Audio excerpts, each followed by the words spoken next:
നമസ്കാരം. പിളരാൻ തയ്യാറെടുക്കുന്ന കോൺഗ്രസ്. ഇടതുപക്ഷത്തിൻ്റെ സമയമാണിപ്പോൾ നല്ല സമയം.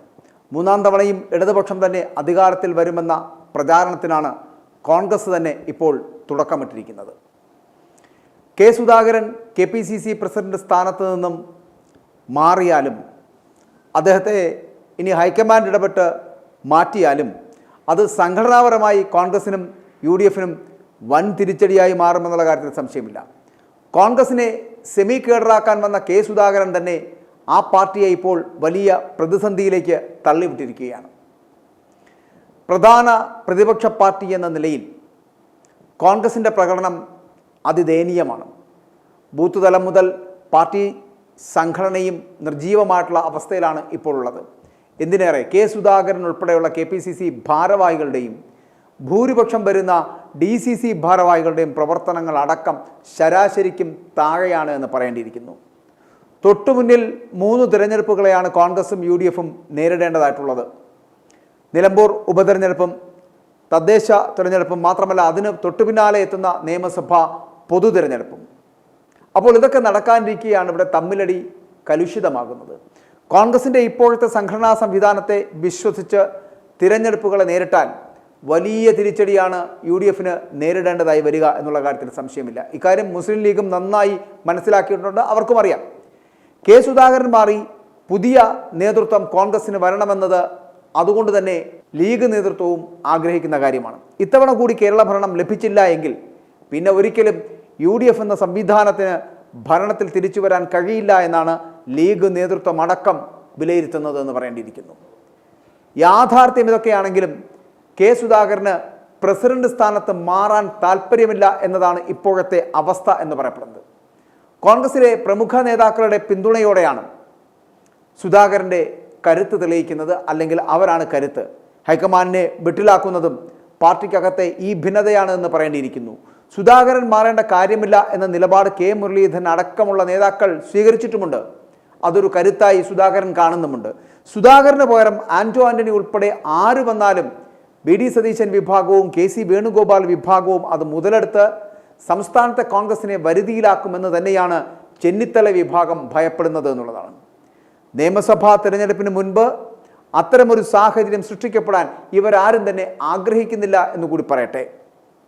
പ്രിയങ്ക ഗാന്ധിയുടെയും ഭർത്താവായിട്ടുള്ള റോബർട്ട് വദ്രയുടെയും പിന്തുണയോടെ പത്തനംതിട്ട MP ആയിട്ടുള്ള ആന്റോ ആന്റണിയെ KPCC അധ്യക്ഷനാക്കിയാൽ കോൺഗ്രസ് ഒരു പിളർപ്പിലേക്ക് നീങ്ങുമെന്ന് തന്നെ പറയേണ്ടിയിരിക്കുന്നു. കൃത്യമായും ഒരു പിളർപ്പിലേക്ക് കോൺഗ്രസ് ചെല്ലും.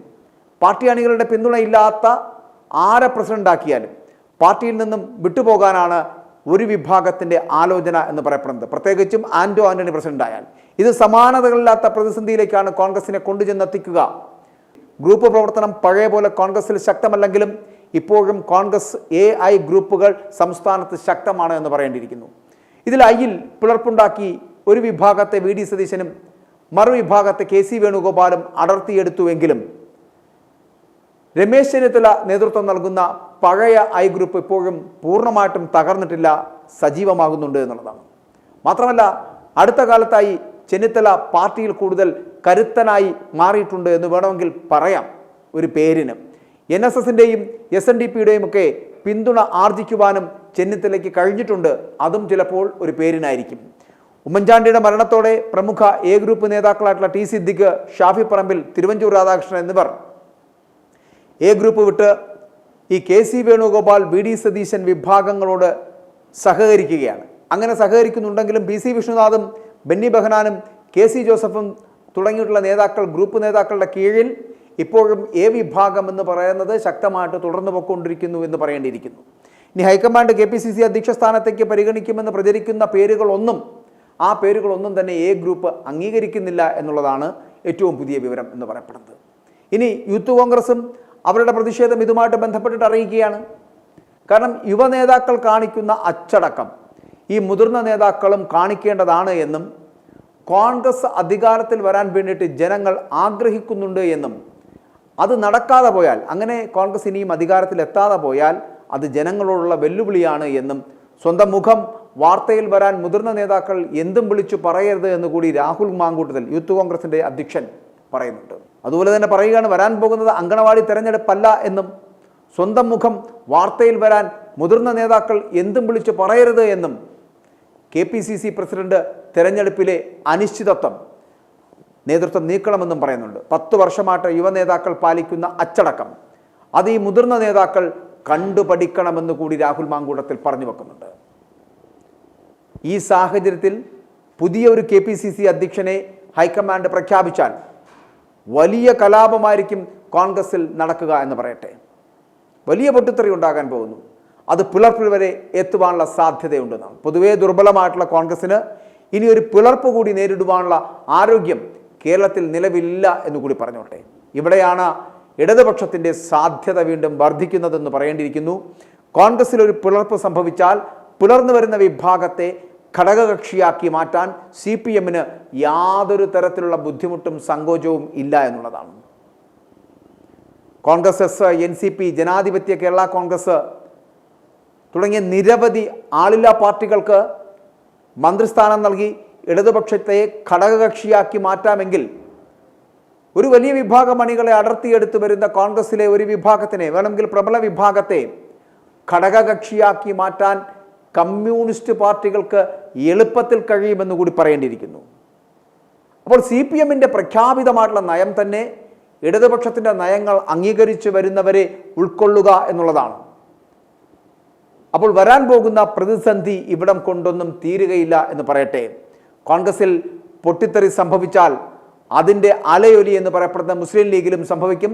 2026 തിരഞ്ഞെടുപ്പ് എന്ന് പറയപ്പെടുന്ന അവസാന അവസരമായി കാണുന്ന മുസ്ലിം ലീഗിലെ പ്രബല വിഭാഗത്തിനും ആ ഘട്ടത്തിൽ കൃത്യമായിട്ടുള്ള രാഷ്ട്രീയ നിലപാട് സ്വീകരിക്കേണ്ടതായിരിക്കും, അല്ലെങ്കിൽ അങ്ങനെ ഒരു രാഷ്ട്രീയ നിലപാട് സ്വീകരിക്കേണ്ടി വരികയും ചെയ്യും. ഇടതുപക്ഷത്തിൻ്റെ ഭാഗമാകണമെന്ന് ആഗ്രഹിക്കുന്ന നല്ലൊരു വിഭാഗം നേതാക്കൾ, ആ നേതാക്കൾ മുസ്ലിം ലീഗ് തലപ്പത്ത് തന്നെ ഉണ്ട് എന്നതും നാം ഓർക്കേണ്ടതാണ്. അപ്പോൾ കോൺഗ്രസിലെ പുകയുന്ന ഈ ഗ്രൂപ്പ് വൈരവും അധികാരമോഹവും ഗൗരവത്തോടു കൂടി തന്നെയാണ് കാണേണ്ടത്. രാഷ്ട്രീയ നിരീക്ഷകരടക്കം അല്ലെങ്കിൽ പല ഘടകകക്ഷികളടക്കം കാണുന്നത് എന്ന് ശ്രദ്ധേയമാണ്. സുധാകരൻ മാറി പുതിയ നേതൃത്വം വരുന്നതിനെ വെളുക്കാൻ തേച്ചത് പാണ്ടായി മാറുമെന്ന അവസ്ഥയോടാണ് പലരും ഉപമിക്കുന്നത് എന്ന് പറയേണ്ടിയിരിക്കുന്നു. അപ്പോൾ ഇത്തരത്തിലുള്ള ഏത് നീക്കവും കോൺഗ്രസിനെ കൂടുതൽ കുഴപ്പത്തിലേക്ക് കൊണ്ടുചെന്നെത്തിക്കും എന്നുള്ള കാര്യത്തിൽ സംശയമില്ല.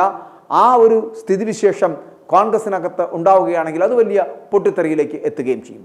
CPM ആകട്ടെ കോൺഗ്രസിലെ ഭിന്നത പൊട്ടിത്തെറിയിൽ കലാശിച്ചാൽ, ഇനി കലാശിച്ചാലും ഇല്ലെങ്കിലും 3ാം തവണയും ഇടതുപക്ഷം തന്നെ അധികാരത്തിൽ വരുമെന്ന ശുഭാപ്തി വിശ്വാസത്തിലാണുള്ളത് എന്നുള്ളതാണ്. സുധാകരനല്ല ആര് തന്നെ നേതൃത്വത്തിൽ വന്നാലും കുത്തഴിഞ്ഞ കോൺഗ്രസിൻ്റെ ഈ സംഘടനാ സംവിധാനം ശരിയാകാൻ പോകുന്നില്ല എന്നതാണ് പറയാനുള്ളത്. അവരുടെ വിലയിരുത്തൽ എന്ന് പറയപ്പെടുന്നതാണ്. അത്തരത്തിലൊരു സമീപനമാണ് കമ്മ്യൂണിസ്റ്റ് പാർട്ടികൾ സ്വീകരിക്കുന്നത്. ഒപ്പം ഈ കോൺഗ്രസിനുള്ളിൽ ഉണ്ടാകുന്ന ഇത്തരത്തിലുള്ള അനിശ്ചിതത്വം മുതലെടുക്കുകയും ഈ അനിശ്ചിതത്വത്തിന് ബദലായി മാറാൻ പോകുന്നത് കോൺഗ്രസിൽ ഉണ്ടാകാൻ പോകുന്നത് വലിയൊരു പിളർപ്പുമായിരിക്കും. അത് യൂത്ത് കോൺഗ്രസ് അടക്കം കോൺഗ്രസിലെ ഒരു പ്രബല വിഭാഗമടക്കം ഈ കോൺഗ്രസിൽ നിന്ന് വിട്ടുപോകുന്ന ഒരു സാഹചര്യത്തിലേക്ക് KPCC അധ്യക്ഷ പദവിയിൽ മാറ്റമുണ്ടായാൽ സംഭവിക്കാൻ പോകുന്നത് അതുതന്നെയായിരിക്കും. i2i News, an eye for truth. i2i News subscribe ചെയ്തിട്ടില്ലാത്തവർ ഇപ്പോൾ തന്നെ സബ്സ്ക്രൈബ് ചെയ്യുക. നോട്ടിഫിക്കേഷൻ ലഭിക്കുവാൻ ബെൽ ബട്ടണും അമർത്തുക.